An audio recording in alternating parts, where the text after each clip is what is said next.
તમારી કંપની તમને અઠવાડિયામાં 4 દિવસ 12 કલાક કામ કરાવે અને બાકીના 3 દિવસ વીક ઓફ આપે તો તમને ગમશે? આપણે આજે આની ચર્ચા એટલા માટે કરી રહ્યા છીએ કેમ કે આવી મંજૂરી હવે ગુજરાતમાં મળી ગઈ છે. પહેલીવાર કોઈ કંપનીને ગુજરાત સરકારે આવી મંજૂરી આપી દીધી છે.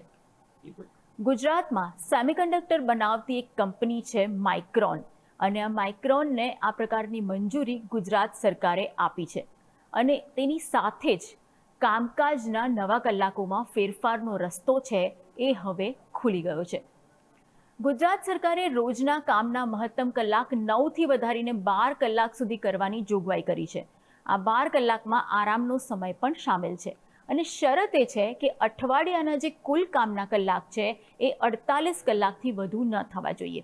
એટલે કર્મચારી જો 4 દિવસ 12 કલાક કામ કરે તો 48 કલાક પૂરા થઈ જાય અને બાકીના 3 દિવસ એને રજા મળી શકે. આ પ્રકારનો નિયમ છે એ ગુજરાત સરકારે લાવવા માટે માઇક્રોનને મંજૂરી આપી છે. અહીં સવાલ એ છે કે ગુજરાતને આવી છૂટછાટ આપવાની જરૂર કેમ પડી? કેમ કે ગુજરાતમાં હવે ઉદ્યોગો અને કંપનીઓ બદલાઈ રહ્યા છે.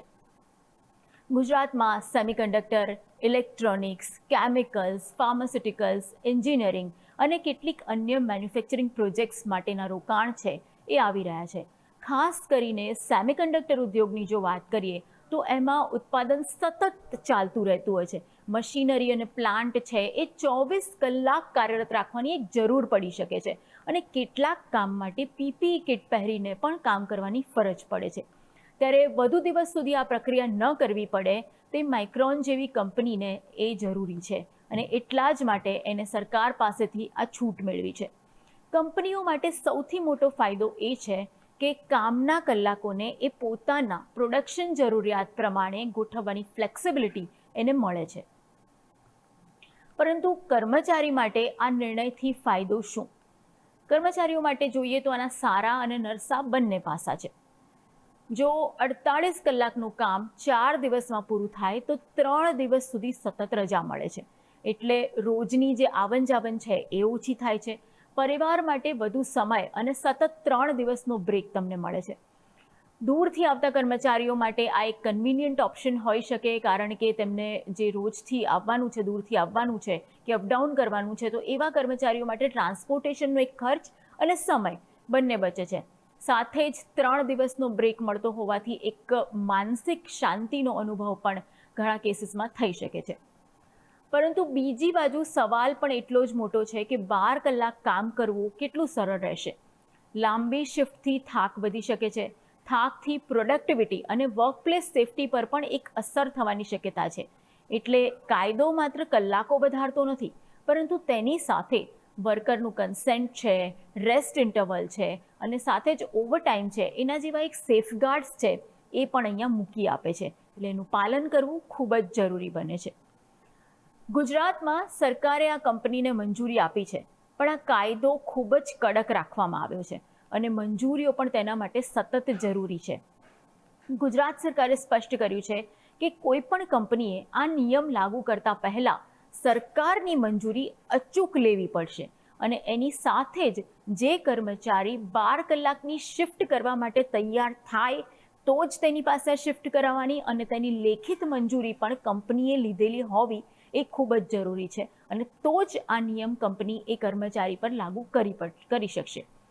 સરકાર કંપનીના કામનો પ્રકાર અને જરૂરિયાત જોઈને કંપનીને આ પ્રકારની 12 કલાકની જે શિફ્ટ છે એના અંગે મંજૂરી આપશે અને એ નક્કી કરશે કે એમને આ મંજૂરી આપવી કે નહીં. તો એ પણ એક ધ્યાનમાં રાખવાની બાબત છે. અન્ય રાજ્યોમાં પણ 12 કલાક સુધીની શિફ્ટ અથવા તો એક્સટેન્ડેડ વર્કિંગ અવર્સ માટેની કેટલીક જોગવાઈઓ લાગુ થયેલી જોવા મળે છે. એના પર પણ એક નજર કરી લઈએ તો આસામ છે, હરિયાણા છે, હિમાચલ પ્રદેશ છે કે મધ્યપ્રદેશ છે, ઓડિશા છે, પંજાબ છે અને અન્ય રાજ્યો છે કે જ્યાં ફેક્ટરીઓ માટે 12 કલાક સુધીની કામની એક જોગવાઈ છે એ કરવામાં આવી છે. કેટલાક રાજ્યોમાં આ માટે કર્મચારીની સંમતિ લેવી પડે એવી જ એક પ્રોસિજર છે અથવા તો સરકારની મંજૂરી લેવી પડે કે એવી કેટલીક શરતો છે. પરંતુ ગુજરાતનો મહત્વનો તફાવત આ રાજ્યો સાથે એ છે કે અહીં 48 કલાકને 4 દિવસમાં કમ્પ્રેસ કરીને બાકીના જે 3 દિવસ છે એની પેડ હોલિડેઝનું મોડલ છે એ સ્પષ્ટ રીતે રજૂ કરવામાં આવ્યું છે. એટલે 4 દિવસ 48 કલાક કામ કરો તો 3 દિવસનું તમને હોલિડે મળશે એવો એક સ્પષ્ટ આદેશ કરવામાં આવ્યો છે. દુનિયાના જુદા જુદા દેશો પણ આ પ્રકારનું મોડેલ અપનાવતા આવ્યા છે અને ઘણા બધા દેશોમાં આ પ્રકારની કામગીરી ચાલુ છે. ઓસ્ટ્રેલિયામાં માઇનિંગ, એનર્જી અને યુટિલિટી જેવા સેક્ટર્સમાં આવું જ 12 કલાકનું રોસ્ટર છે એ ફોલો કરવામાં આવે છે. યુકેની વાત કરીએ તો ત્યાં હેલ્થકેર છે, મેન્યુફેક્ચરિંગ છે, એનર્જી છે, એ જે સેક્ટર્સ છે એમાં 12 કલાકની શિફ્ટ અને કોમ્પ્રેસ્ડ અવર્સનું એક સ્પેસિફિક સ્ટ્રક્ચર કામ કરે છે. યુએઈની વાત કરીએ તો અહીં સરકારી ધોરણે 4 દિવસનું સપ્તાહ ગણવામાં આવે છે. જો કે અહીંયા 12 કલાક નહીં પણ 8 કલાકની જ શિફ્ટમાં કામ થાય છે, જે 4 દિવસ કામ થાય છે એ. એટલે અલગ અલગ દેશોના નિયમો અલગ અલગ છે.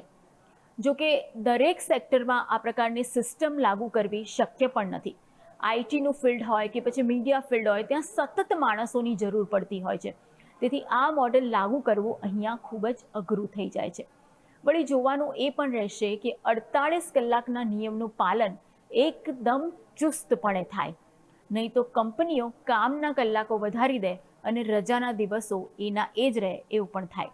એ જ રીતે 12 કલાક દરમિયાન જે કર્મચારી છે એની પ્રોડક્ટિવિટીનો સંપૂર્ણ ઉપયોગ થાય તે પણ કંપનીએ જોવું પડશે, નહીં તો કંપનીને પણ લોસ થઈ શકે છે. એટલે અત્યારે તો એક કંપનીએ આનો લાભ ગુજરાતમાં લીધો છે. ભવિષ્યમાં કેટલી કંપનીઓ કે ફેક્ટરીઓ આ નવા કાયદા તરફ વળે છે તે જોવાનું રહેશે.